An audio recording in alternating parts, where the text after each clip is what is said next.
Vamos a abrir nuestras Biblias en el Salmo 50. Este salmo dice aquí que es el Salmo de Asaf. Acabamos de ver una serie de salmos de los hijos de Coré. Como dijimos cuando estudiamos los salmos de los hijos de Coré, no sabemos si eso, cuando dice ahí que son de los hijos de Coré, es que ellos lo escribieron, no necesariamente los hijos directos de Coré, descendientes, pueden ser nietos, tataranietos, es la misma palabra que se utiliza para descendientes en línea directa, que hayan sido ellos los autores de los salmos o que hayan sido escritos para ellos, porque en Primera de Crónicas se nos dice que ellos eran cantores. Y también vemos en los libros de Esdras que también a ellos los ponen como cantores en el templo, todavía los descendientes que quedaron después de la deportación de Babilonia, porque así lo instituyó David. Entonces, algunos creen que son salmos escritos por probablemente David, pero hechos para los hijos de Coré, porque ellos eran cantores del templo. Bueno, Asaf era el músico principal del templo también, y cuando dice Salmo de Asaf, pueden ser dos cosas, que Asaf sea el autor directo o que esté escrito para Asaf. Muchos le atribuyen estos salmos a David porque dicen que el estilo que tiene de la manera de hablar es de David. Y ustedes saben que cada escritor, cada poeta tiene su estilo, y pues no importa de quién venga este salmo, sabemos que viene de parte de Dios, ¿verdad? Pero es tremendo porque este es un salmo en donde nos va a hablar Dios directamente a través de este salmo. Algunos lo ven como un salmo referente, profético a la segunda venida de Cristo Jesús. Y definitivamente va a estar hablando de esto. Va a hablar de la segunda venida del Señor. Entonces vamos a leerlo y vamos a estudiarlo. Estoy leyendo de la Biblia textual, en donde los nombres de Dios están como están en hebreo, para no traducirlos si es Yahvé o Jehová. Aquí dice YHVH, pero lo voy a pronunciar Yahvé porque parece que esa es la pronunciación más acercada a la realidad. Entonces dice, el Elohim Yahvé ha hablado y convocado a la tierra desde el levante del sol hasta el poniente, o sea, desde que el sol se levanta hasta que se pone. Desde Sión, perfección de hermosura, Elohim resplandeció. Nuestro Dios viene y no en silencio. Un fuego devorador lo precede, y en derredor suyo ruge una gran tempestad. Desde arriba convoca a los cielos y a la tierra para juzgar a su pueblo. Juntadme a mis santos, que sellaron pacto conmigo por medio del sacrificio. Los cielos proclamarán su justicia, porque Elohim es el juez. Oye, pueblo, y hablaré. Testificaré contra ti, Israel. Yo soy Elohim, el Dios tuyo. No te reprendo por tus sacrificios ni por tus holocaustos que están siempre delante de mí. No aceptaré becerros de tu casa ni machos cabríos de tus apriscos, porque mía es toda bestia del bosque y los ganados sobre 1000 colinas. Conozco toda ave de los montes y todo lo que se mueve en el campo me pertenece. Si tuviera hambre, no te lo diría a ti, porque mía es la tierra y su plenitud. ¿Como yo acaso carne de bueyes o bebo sangre de machos cabríos? Sacrifica a Elohim ofrenda de alabanza. Cumple a Elión tus votos. Invócame entonces en el día de la angustia, yo te libraré y tú me honrarás. Pero al malo dijo Dios, ¿quién eres tú para recitar mis preceptos y tomar mi pacto en tu boca? Tú que aborreces la corrección y das la espalda a mis palabras, que si ves a un ladrón corres en su compañía y con los adúlteros es tu parte. Entregaste tu boca al mal y tu lengua trama el engaño. Te sientas y hablas contra tu hermano y difamas al hijo de tu propia madre. Estas cosas has hecho y guardaré silencio. ¿Pensaste que yo soy igual a ti? Te reprenderé y expondré tus pecados ante tus propios ojos. Entended bien esto los que de Eloá os olvidáis, no sea que os destroce y no haya quien os salve. El que sacrifica acciones de gracias, ese me honrará. Y al que ordena rectamente su camino, le mostraré la salvación de Dios. ¡Wow! Tremendo, tremendo salmo, tremendo salmo.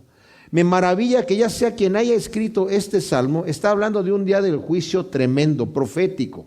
Vemos que los profetas, Jeremías, dice el Señor hablando a través de Jeremías, dice, ¿por qué la gente está diciendo, ay, el día de Jehová, o el día de Yahvé, o el día del Señor? Como esperándolo con ansia, dice, cuando el día del Señor va a ser un día terrible. ¿Y por qué dice eso el Señor? Porque el Señor viene a juzgar al mundo. Mis amados, tenemos un Dios de misericordia, un Dios de amor, un Dios de paz, pero el Dios de amor y de misericordia también es un Dios de ira. ¿Y cómo es eso que es un Dios de ira y de juicio? Porque, como dije antes, es como una moneda que tiene una cara de un lado y otra cara del otro lado. O sea, sí, es un Dios de amor y de misericordia, pero también es un juez justo que va a juzgar al pecado. Él dice, cuando le dijo a Moisés su nombre, le dijo, yo soy fuerte, misericordioso y piadoso, que perdono la iniquidad, la maldad y el pecado. Más bien dice que cargo con la maldad, la iniquidad y el pecado, pero que de ninguna manera tendré por inocente al malvado. Hay un cielo y hay un infierno. Entonces lo que está hablando aquí es cuando dice, ustedes están hablando del día del Señor, el día del Señor, no sabiendo que ustedes son unos terribles pecadores, que están echando a la espalda mis palabras, como lo dice en otro salmo. Están echando a la espalda lo que yo estoy haciendo. ¿Creen ustedes que por vivir sus rituales que están haciendo me van a agradar? Por la cantidad de sacrificios. Y es lo que está diciendo aquí. Dice, el Elohim Yahvé ha hablado. Fíjense qué tremendo. O sea, el Dios, hay varias traducciones, algunos dicen el Dios de dioses, y otros dicen el gran Dios de dioses y Rey de reyes. Hay varias traducciones que lo ponen de muchas maneras, porque esto es demasiado. El Elohim Yahvé, imagínense. Y el él no es él como el artículo él, sino es una contracción de Elohim. O sea, Dios ha hablado y convocado a la tierra desde el levante hasta el poniente. Desde Sión, perfección de hermosura, Elohim resplandeció. O sea, llega el momento, viene un día que está puesto por el Señor en el que va a juzgar a vivos y muertos. Es un día tremendo. Yo no sé quién puede estar sin temblar, con solo pensar. Yo sé que Dios es un Dios de amor y cuando venimos delante de Él, el Señor nos perdona y echa nuestros pecados, como dice, hasta el fondo del mar y no se va a acordar de ellos. Pero de cualquier manera, el puro hecho de pensar presentarnos delante del Dios Santísimo, que tan real es su juicio y tan verdadero es el pecado y tan aborrecido es de Dios que tuvo que enviar a su propio Hijo a morir en la cruz para poder tener misericordia de nosotros. Esto me pone a mí a temblar, les digo, porque yo digo, wow, Señor. Cuando Isaías vio al Señor en esa visión que tuvo en el templo, cayó de rodillas, sin fuerza, y dijo, muerto soy, porque yo soy un hombre de labios inmundos y he visto a Dios, me voy a morir. Cualquier persona que ha tenido algún tipo de representación, visión del Señor, ha caído de rodillas. Juan en Apocalipsis cayó y dice que no tenía fuerzas. Daniel también cayó y no tenía fuerzas con las visiones que tenía. ¿Se imaginan estar ya directamente delante del trono de Dios? ¡Wow! ¿Y qué dice aquí? Nuestro Dios viene y no en silencio. Un fuego devorador lo precede y en derredor suyo ruge una gran tempestad. Cuando el Señor se apareció al pueblo de Israel en el monte Sinaí, fíjense ustedes nada más, el pueblo había salido de ahí. En menos de un mes llegaron al monte Sinaí. Y cuando están en el monte Sinaí, el Señor se aparece al pueblo y el monte temblaba, humeaba, estaba en tinieblas y era una situación tremenda en donde tronaba la voz de Dios. Temblaba el monte por la voz del Señor, con tinieblas, dice la Escritura, y trueno, y la gente nos vamos a morir aquí. El mismo Moisés dijo, yo me voy a morir. Y después le dijeron a Moisés, Moisés, tú habla con el Señor. Bueno, en esa voz tronante el Señor les dio los 10 mandamientos, y oyeron la voz de Dios. Después los escribió en las tablas. Pero ¿se imaginan ustedes la gran presencia del Dios Altísimo, mis amados? Pues va a venir el Señor y va a hacer su juicio. Hay muchos que dicen, bueno, ¿y Dios que no hace nada? Si Dios existe, ¿por qué hay tanta maldad? Si Dios existe, ¿por qué hay tanto crimen? Si Dios es amor, ¿por qué hay tanta situación? Bueno, espérate un momento, porque viene un día del juicio. Y cuando el Señor efectúe su juicio, nadie va a poder decir, pero es que esto es injusto. Todo el mundo va a decir, wow. Todo el mundo se va a postrar. ¿Saben? El Señor no le da respuesta a nadie, no le da cuentas a nadie. Él es Dios. Desde arriba convoca a los cielos y a la tierra para juzgar a su pueblo. ¡Wow! Tremendo, tremendo, mis amados. Por eso dice la Escritura, dice Juan, el que tiene la esperanza de encontrarse con Él se purifica a sí mismo, así como Él es puro.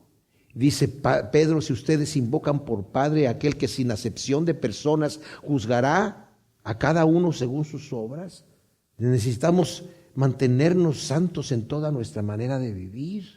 Porque es una situación tremenda. Y el Señor dice, juntadme a mis santos, que sellaron un pacto conmigo por medio del sacrificio. Los cielos proclamarán su justicia porque Elohim es juez.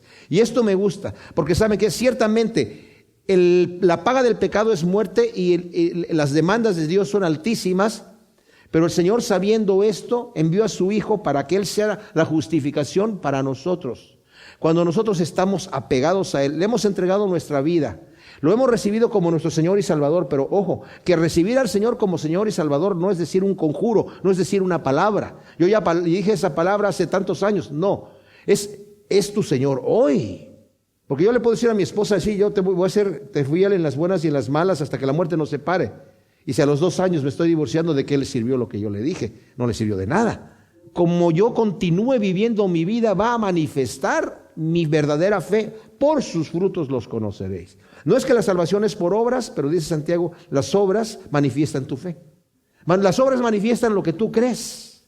Y en aquel día, no todo el que me dice Señor, Señor entrará en el reino de los cielos. Muchos van a venir a decirme, Señor, que no hicimos muchas cosas. Señor, apártate de mí, no te conozco. ¿Cómo? Hacedor de maldad.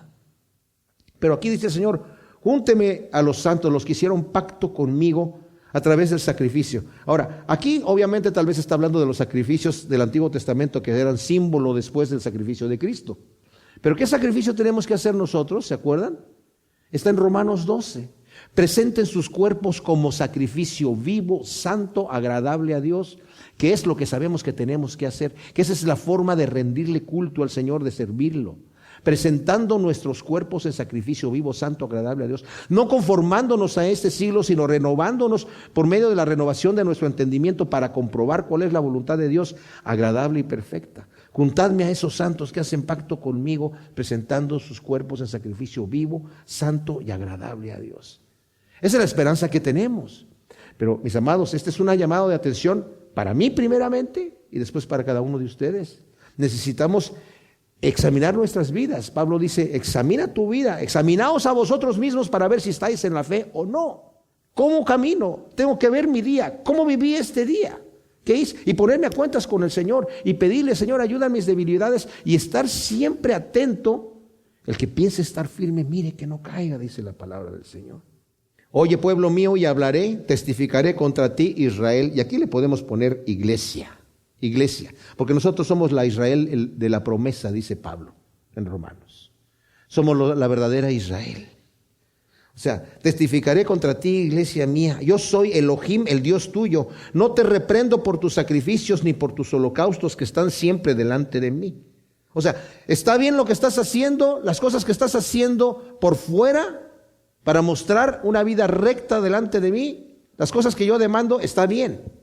En el caso antiguo del Antiguo Testamento era un ritual de sacrificios. Ahora en nuestra vida es un comportamiento que tenemos que tener, pero tenemos que tener cuidado de que Dios juzga no tanto los hechos que yo hago hacia afuera, sino el corazón. Él pesa los corazones y las intenciones. No te voy a juzgar por eso, porque eso tiene que estar siempre delante de mí, pero no aceptaré becerros de tu casa, ni machos cabríos de tus apriscos, porque mía es toda bestia del bosque y los ganados sobre 1000 colinas. Conozco toda ave de los montes y todo lo que se mueve en el campo me pertenece. O sea, el Señor está diciendo en otras palabras, cuando tú traes una ofrenda delante de mí, no creas que porque yo la necesito. Qué triste que muchos ministerios presentan una imagen de un Dios que necesita dinero. Traigan su ofrenda, su semilla, le dicen entre comillas, para que siembren esa semilla, porque si no el ministerio esto no puede seguir adelante y Dios te va a bendecir. El Señor en cambio le dijo a Caín, yo no acepto su ofrenda. El primer acto de adoración fue una ofrenda a Dios y Dios no la aceptó. Y cuando vemos por qué no la aceptó, no era porque eran vegetales y la de Abel eran animales, no, porque uno era agricultor y el otro era ganadero, digamos, ¿verdad? Entonces cada quien trajo su ofrenda dentro de lo que ellos tenían. Pero el Señor le dijo, si hicieres bien, ¿no serías aceptado? Pero por cuanto hay pecado en tu vida, no te lo puedo recibir. Si tuviere tu hermano algo en contra de ti, mientras traes tu ofrenda delante del altar, dijo el Señor, deja allí tu ofrenda, no me interesa, no la puedo recibir así. Ve y arregla cuentas con tu hermano y luego me la traes. Pero hay gente que dice, no, trae tu ofrenda como sea, de cualquier manera. El Señor dice, no aceptaré becerros de tu casa ni machos cabríos de tus apriscos. Todo es mío, no necesito yo por eso. El Señor acepta la ofrenda cuando se da de un corazón limpio, de un corazón lavado en la sangre del Señor, de un corazón quebrantado, como vamos a ver más adelante, y de un corazón contrito. Si tuviera hambre no te lo diría a ti, porque mía es la tierra y su plenitud.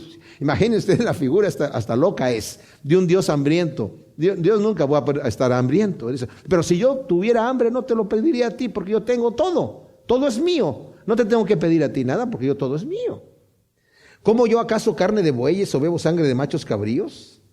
Tú sacrifica a Elohim ofrenda de alabanza, de acción de gracias. Cumple a Elión, al Dios Altísimo, tus votos. O sea, vive una vida recta, lo que has entregado tu vida al Señor, continúa. O sea, como dice Pedro en el capítulo 1 de la segunda carta, dice, haced firmes vuestra elección, vuestro llamado y elección. ¿Qué quiere decir? ¿Elección de qué? Somos elegidos, pero haz firme tu elección. Como dice Calvino, ¿quieres estar seguro de que eres un escogido de Dios? Mira tu vida. ¿Cómo estás viviendo? ¿Estás viviendo santamente? Gózate en el Señor. ¿Estás viviendo impíamente? No te engañes. No te engañes. Arrepiéntete. Porque si no te arrepientes, entonces no eres uno de los elegidos. Invócame entonces en el día de la angustia y yo te libraré. Tú me honrarás. Yo te voy a librar y tú me honrarás. Si tú me sirves a mí, dice el Señor, me vas a invocar en el día de la angustia y yo te voy a librar. Este Dios que viene no en silencio con un fuego devorador precediéndolo y en derredor suyo ruge una gran tempestad, tiene el poder para librar mi vida de cualquier tipo de angustia. No hay cosa que se le dificulte, pero ni tantito. Y el Señor dice, si tú eres fiel a esas cosas conmigo, yo te voy a bendecir cuando tengas angustia. Tenemos un enemigo terrible, que es el enemigo de nuestras almas, el diablo. Pero nuestra carne también es enemigo nuestro, hemos nacido con ella. Y desea contra nosotros para muerte. Pero el Señor nos ha dado ahora a su Espíritu Santo, los que hemos nacido de nuevo, para que nosotros podamos vivir de acuerdo a la voluntad de Dios, como dice Pedro también en ese mismo primer capítulo de la segunda carta. Dios nos ha dado su Espíritu Santo para vivir literalmente como Dios manda, porque de otra manera no podemos, en nuestras propias fuerzas no podemos. Y dice, pero al malo, y eso me pone a temblar. Vamos a leerlo primero. Dice, al malo dijo Dios, ¿quién eres tú para recitar mis preceptos y tomar mi pacto en tu boca? Tú que aborreces la corrección y das la espalda a mis palabras, que si ves a un ladrón corres en su compañía, y con los adúlteros es tu parte, entregaste tu boca al mal, y tu lengua trama el engaño, te sientas y hablas contra tu hermano y difamas al hijo de tu propia madre. Estas cosas has hecho, ¿y guardaré acaso silencio? ¿Pensaste que yo soy igual a ti? Te reprenderé y expondré tus pecados ante tus propios ojos.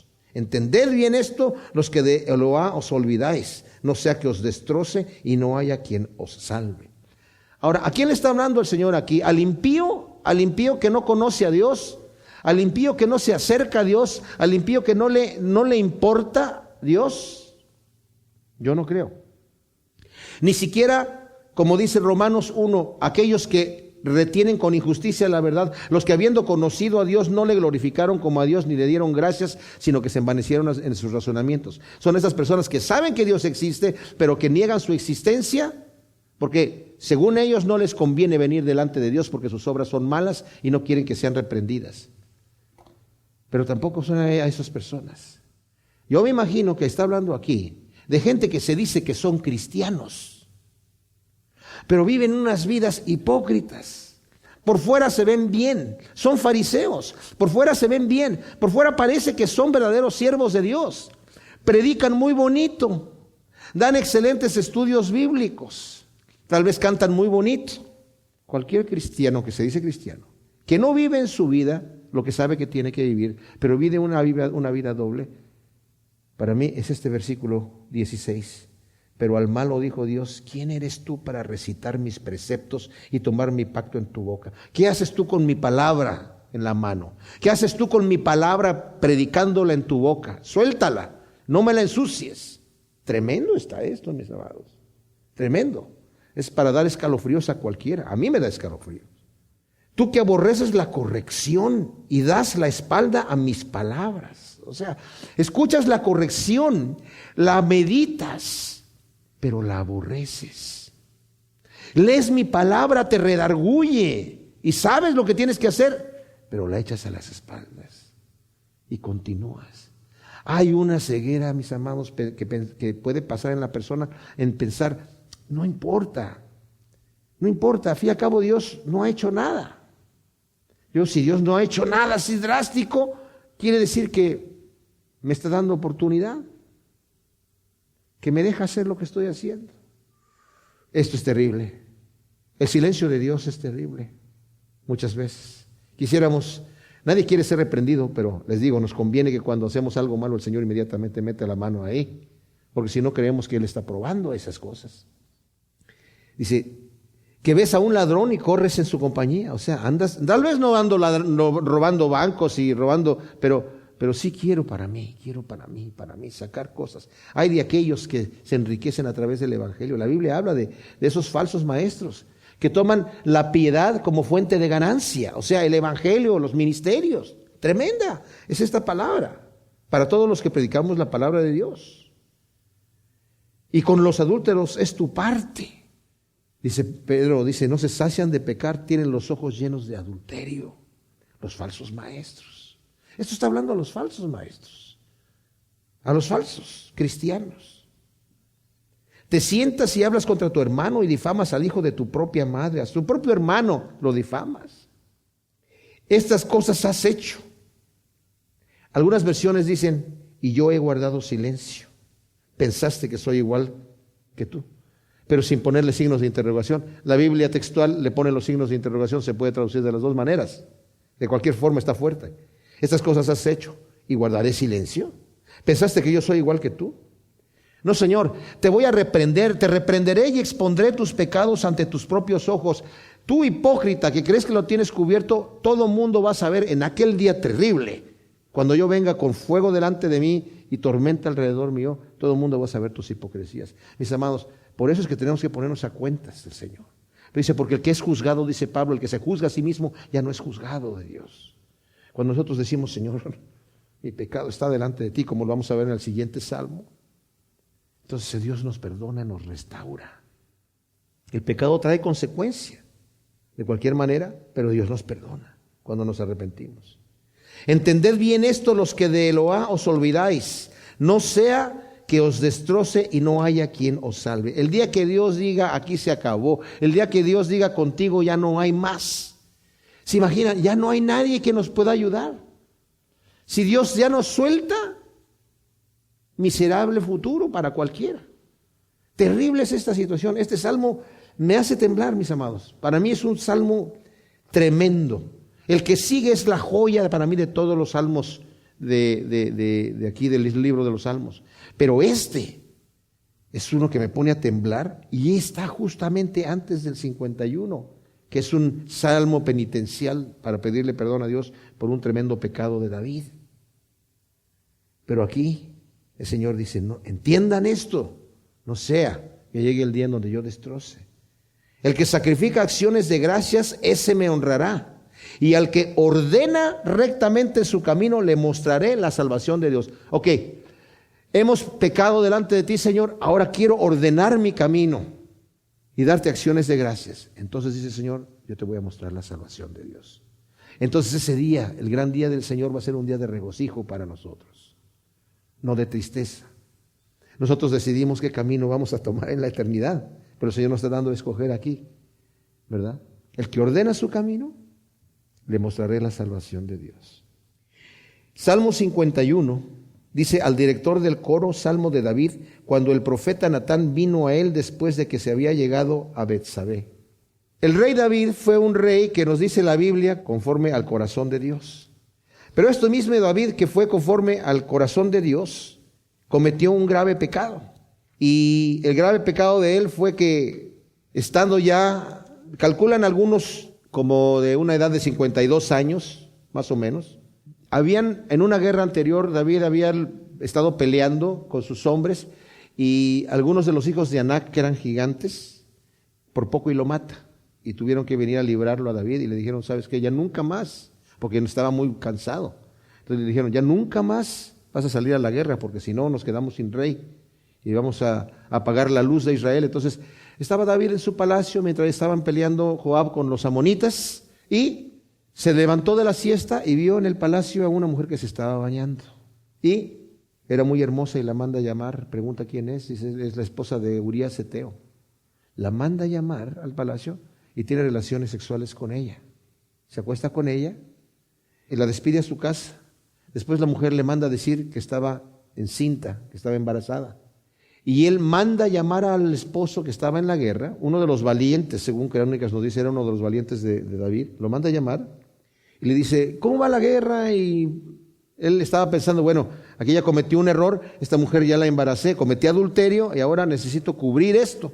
Entonces llamó a Urías con el pretexto de preguntarle cómo estaba la guerra y bueno, ya le dijo Urías, ok, entonces mira, come hoy, quédate aquí en la casa, vete a tu casa, y mañana te vas a la guerra otra vez y vete a descansar a tu casa. Y le dio un presente de la mesa del rey, o sea, le dio vino y comida para que se la llevara a su casa y se gozara con su esposita. Y él se queda dormido con los soldados que estaban allí en la puerta del palacio. Y le avisaron al rey, ojo, o sea, hay gente que ya sabe todo lo que hizo David, ya lo sabe. Los que estaban ahí con David sabían que había mandado llamar a la mujer que se había acostado con ella, que estaba embarazada. Ella le mandó decir, y hey David, no se fue como tú querías que se fuera a la casa. O sea, todo este complot tan terrible ya lo sabían los que estaban cercanos a él.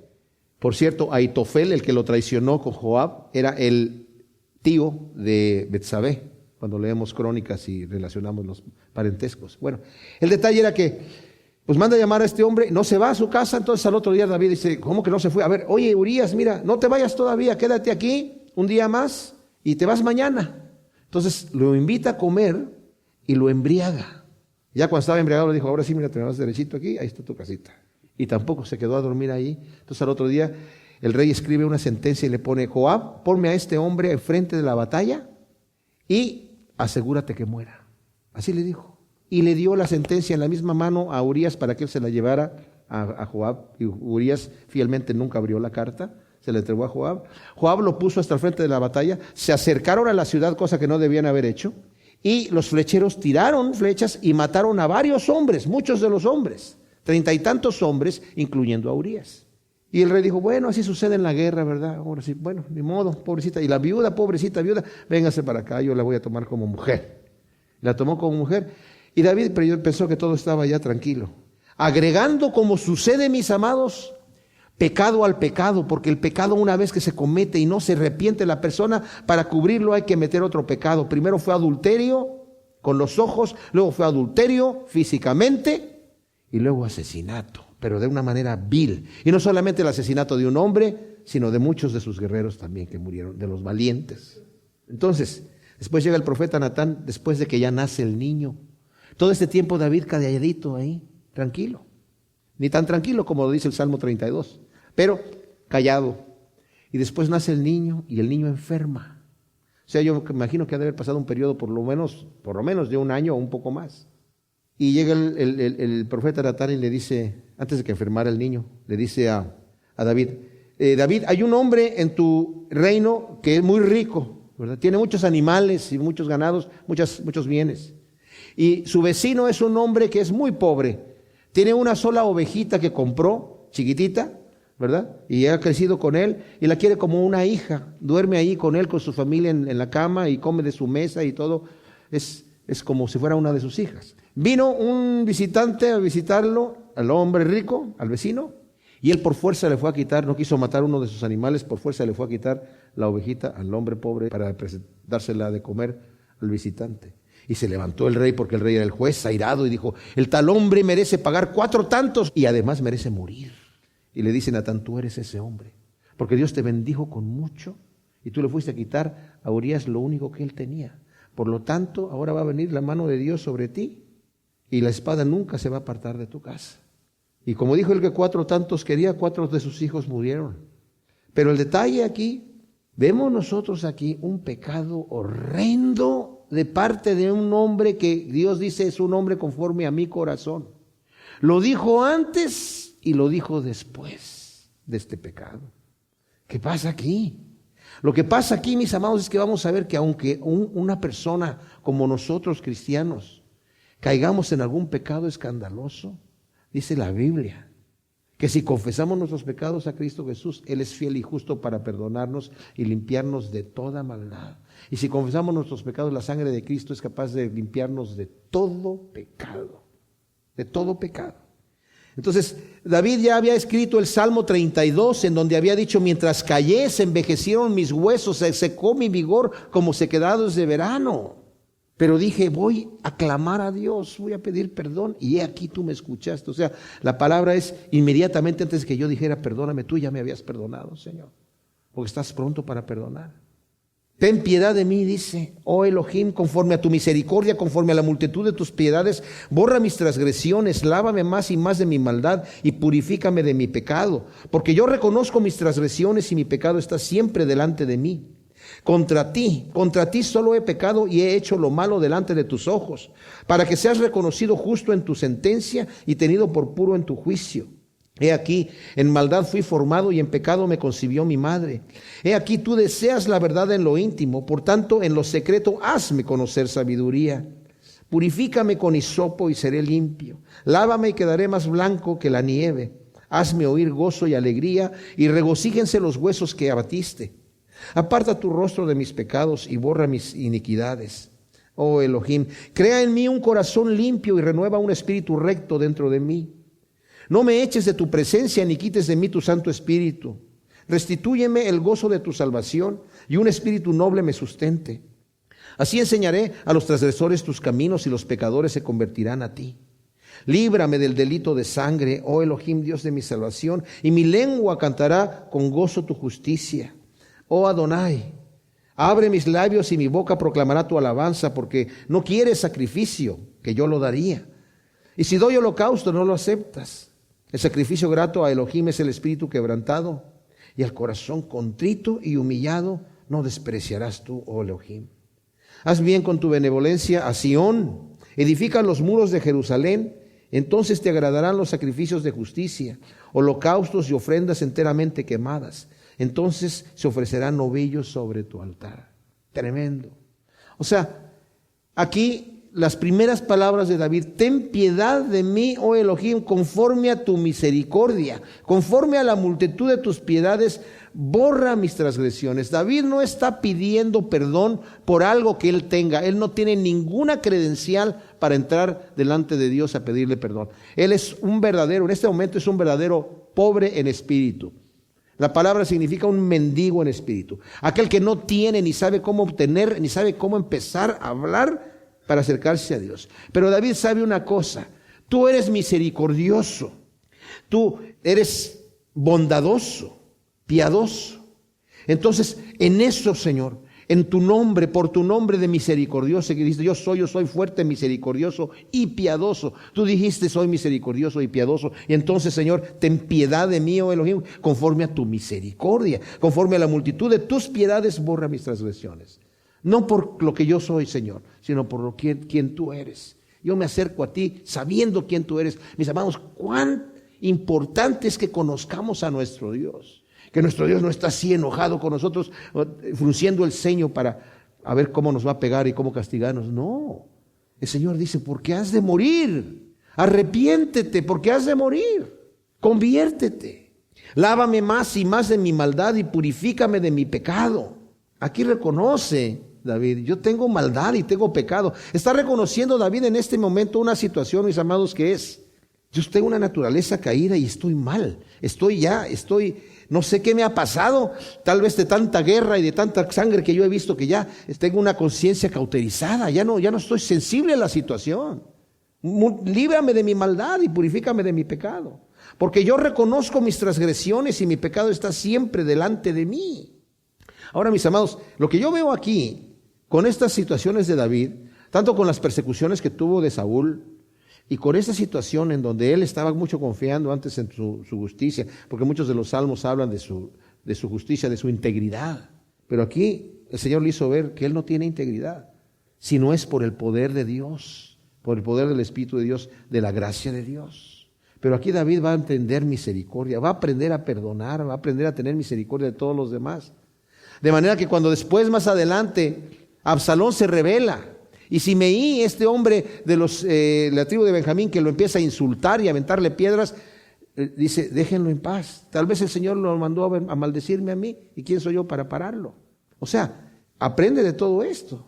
Dice, yo reconozco mis transgresiones y mi pecado está siempre delante de mí. El pecado es cuando uno yerra en la voluntad de Dios, por ignorancia. En el Antiguo Testamento había, pues por ignorancia la gente podía traer para un sacrificio. Por transgresión no había perdón. El que transgredía voluntariamente, a sabiendas, se rebelaba era cortado del pueblo. Algunos de los pecados incluso eran con la muerte. Pero aquí dice, yo he transgredido, Señor. Yo no solamente he pecado, yo sabía lo que estaba haciendo. Lo sabía lo que estaba haciendo. Y todavía cubrí un pecado con otro mayor. Y me aguanté. Me guardé con eso, y ese cáncer, esa lepra que estaba allí en mi alma empezó a infectarme a mí y a infectar a los que estaban alrededor mío, porque toda esa gente sabía lo que había hecho David.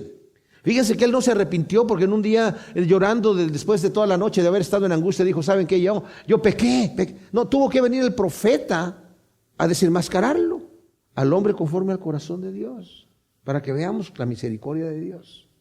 Luego dice, contra ti solo he pecado y he hecho lo malo delante de tus ojos, para que seas reconocido justo en tu sentencia y tenido por puro en tu juicio. Contra ti solo he pecado. ¿A poco pecó solamente contra Dios David? ¿Que no pecó contra Betsabé, deshonrándola? ¿Que no pecó contra Urías, deshonrando a su esposa y después matándolo? ¿Que no pecó contra los familiares de Betsabé y los familiares de Urías? ¿Que no pecó contra su propio reino, haciendo morir a algunos de sus soldados? ¿No pecó contra ellos? ¿No pecó contra su propio cuerpo, que somos templo del Espíritu Santo? ¿Por qué contra solo Dios ha pecado? Porque el pecado contra Dios es tan abismalmente grande, mis amados, que en comparación, todos los pecados que hacemos son contra Dios, porque lo estamos desafiando en su autoridad, en sus mandamientos, en sus preceptos, en lo que nos ha dicho. Porque David sabía que estaba pecando y por eso dice, yo me fui en contra de tu voluntad. Y cuando estamos en contra de la voluntad de Dios, mis amados, contra Dios estamos pecando. Aunque también estamos dañando a mucha gente alrededor nuestro. ¡Wow! He aquí, en maldad fui formado y en pecado me concibió mi madre. Esto es interesante, ¿saben? Porque Carlos Marx decía que el hombre en naturaleza es bueno. Y si lo ponen en un entorno, en un medio ambiente, en donde haya bien, se pueda desarrollar correctamente, como por naturaleza es bueno, pues no va a haber crimen, no va a haber nada. Entonces él hablaba de la utopía de la dictadura del proletariado, ¿verdad? Y necesitamos por la fuerza tomar los países, por la fuerza empezar a transformar hasta que lleguemos a tener la dictadura del proletariado, que quiere decir donde todos somos dueños de todo. Eso no ha pasado en ningún país socialista o comunista. ¿Por qué? Porque el hombre por naturaleza es malvado. Eso lo dice Dios. Dice, he estado viendo al hombre y he visto que los designios de su corazón son de continuo, no una vez, de continuo solamente el mal. No tiene otra cosa. Por lo tanto, le voy a recortar sus días. Ya no van a ser 911 en promedio, sino ahora van a ser 120 días. Y el mismo Moisés, que vive 120, en su salmo dice, ahora la vida de los hombres son 70 y de los más robustos 80. Pero el hombre de continuo, sus intenciones son solamente el mal. Engañoso es el corazón y perverso. ¿Quién lo conocerá? Lo que está diciendo David no es que se está disculpando y diciendo, yo no soy culpable, yo así nací siendo pecador, yo peco porque soy pecador. No soy pecador porque peco, yo peco porque soy pecador. A un niño no hay que enseñarle ni a mentir, ni a ser egoísta, ni a ser manipulador, no, esas cosas ya las tiene. Ni a ser desobediente y rebelde. Así nace. Hay que enseñarle, hay que educarlo para quitarles esas cosas. Pero yo aquí en maldad fui formado y en pecado me concibió mi madre. Yo nací siendo un pecador, Señor. O sea, él solamente está reconociendo su naturaleza. No lo está viendo, como dije, desde el punto de vista para disculpar su pecado, sino más bien para agrandarlo. Señor, yo soy un gran malvado. Así nací, así soy. Soy un gran malvado. Pero he aquí, tú deseas la verdad en lo íntimo, por tanto en lo secreto, hazme conocer sabiduría. O sea, Señor, en este momento yo te pido no solamente que me perdones, que tengas misericordia de mí, yo necesito conocer sabiduría de ti en lo íntimo, porque tú quieres una relación personal en lo íntimo. Yo quiero que en lo íntimo me hagas conocer sabiduría de ti. Te quiero amar, te quiero adorar en lo íntimo, y en lo íntimo quiero estar aprendiendo de ti. Purifícame con hisopo y seré limpio. Lávame y quedaré más blanco que la nieve. Fíjense que el hisopo lo utilizaban para muchas purificaciones, pero especialmente para los leprosos. O sea, está reconociendo, Señor, yo estoy tan podrido como un leproso. Purifícame con hisopo y seré limpio. Y el hisopo lo mojaban en sangre. Sabemos nosotros que somos lavados en la sangre de Cristo Jesús, que nos emblanquece. Dice el Señor en Isaías, dice, si tus pecados fueren rojos como el carmesí, yo los voy a hacer blancos como la nieve. ¿Quién puede blanquecer algo que está rojo como el carmesí? La sangre de Cristo solamente. La sangre de Cristo. Hazme oír gozo y alegría y regocíjense los huesos que abatiste. O sea, Señor, como dice en el Salmo 32, se envejecieron mis huesos y se secó mi vigor. Estaban mojando mi cama con lágrimas todo el tiempo, a causa de mi pecado, a causa de mi silencio en el pecado. Porque no se trata de pecar inmediatamente, ay, perdóname Diosito, perdóname, ya perdóname. Sí, eso sería un cinismo. Pero lo que sí necesitamos entender es que cuando nosotros caemos en pecado, obviamente tiene que venir un momento de tristeza, un momento de reconocimiento, pero Señor, ¿qué hice? Pero la tristeza que tenía David en el Salmo 32 es una tristeza de silencio, de no querer reconocerlo. Y a veces nosotros somos así con el Señor. Creemos que si no nos ponemos en cuentas con el Señor y confesamos ese pecado no existe. Estamos como el avestruz. Metemos la cabeza en la tierra, no lo veo yo, no lo ve nadie. No me veo yo, no me ve nadie. Pero en realidad, Dios ya sabe, el engañado soy yo. Entonces al reconocer mi pecado delante de Dios, el Señor dice, ok, ya entramos a cuentas con ese pecado, quedó limpiado. Por eso David más adelante aprende y dice, muéstrame tú, Señor, los pecados que me son ocultos. Muéstrame, Señor, yo no quiero quedarme con ningún pecado ahí. Hazme oír gozo y alegría y regocíjense los huesos que has abatido. Aparta tu rostro de mis pecados y borra todas mis iniquidades, oh Elohim. Crea en mí un corazón limpio y renueva un espíritu recto dentro de mí. Hazme una nueva criatura, Señor. Ahora mi corazón se ha corrompido, necesito un nuevo corazón. Aunque antes lo tenía tierno para adorarte, para cantarte, se ha endurecido, Señor. Crea en mí un corazón limpio. Estas son oraciones, mis amados, conforme a la voluntad de Dios. Cuando nosotros oramos así, como ora David aquí, del corazón, el Señor nos responde. El Señor nos transforma, porque esa es su voluntad. No me eches de tu presencia ni quites de mí tu Santo Espíritu. Fíjense cómo está hablando aquí del Espíritu. Dice, crea en mí un corazón limpio y renueva un espíritu recto dentro de mí. Un espíritu de hombre, recto. Y luego habla y dice, no me eches de tu presencia, no quites de mí tu Santo Espíritu. La primera vez en el Antiguo Testamento que se menciona el Espíritu Santo. Tremendo. Restitúyeme el gozo de tu salvación. Y luego vuelve a repetir, y un espíritu noble me sustente. O sea, Señor, dame un espíritu recto. Vivifica mi espíritu de hombre con tu Espíritu Santo, Señor. Porque eso es lo que hace el Señor. Viene y se une a nosotros en nuestro espíritu, en lo que somos semejantes a Dios. Así enseñaré a los transgresores tus caminos y los pecadores se convertirán a ti, Señor. Una vez que yo ya tenga esa relación contigo, voy a predicar tu palabra. Voy a empezar a anunciar tus maravillas. Líbrame del delito de sangre, oh Elohim, Dios de mi salvación, y mi lengua cantará con gozo tu justicia. ¿Saben por qué el Señor le dijo a David, tú no puedes construirme el templo que quieres construirme, porque hay sangre en tus manos? No era la sangre de Goliat, ni la sangre de los 10,000 que mataba en las batallas. Era la sangre de Urías a la que estaba hablando el Señor. Por esa sangre de Urías tú no me puedes construir el templo. Y por eso dice, Señor, líbrame del delito de sangre. Oh Elohim, Dios de mi salvación. Límpiame de ese delito. Perdóname, Señor, ese pecado grandísimo. Y mi lengua cantará con gozo tu justicia. Oh Adonai, abre mis labios y mi boca proclamará tu alabanza, porque no quieres sacrificio, que yo lo daría. Si doy holocausto, no lo aceptas, Señor. Si yo te ofrezco un sacrificio en este momento, no lo quieres. Como dice Isaías capítulo 1, estoy harto de sus sacrificios, estoy harto de sus holocaustos, sus cantos, no los puedo soportar, porque hay injusticia en sus corazones. Así como nuestras oraciones y nuestros cantos pueden subir como olor grato delante de Dios, pueden subir como un olor hediondo delante de Dios cuando nuestros corazones están, así el Señor dice, estoy harto de eso, no lo quiero, necesito un corazón limpio y de ahí puedo recibir todo. Dice, no aceptas sacrificios, pero el sacrificio que es grato a Elohim, este que vas a aceptar es el espíritu quebrantado. Al corazón contrito y humillado no despreciarás tú, oh Elohim. Tú no quieres sacrificios de otro tipo, pero el sacrificio de un corazón quebrantado, contrito y humillado, un espíritu quebrantado y un corazón contrito y humillado, no lo despreciarás tú. Qué bonito conocimiento de David, de saber que el Señor, tú, a un corazón que está quebrantado. Y esto nos debe de llenar de esperanza, para cuando le hemos fallado al Señor, llegar, Señor, hay una tristeza que es para salvación, dice la palabra de Dios.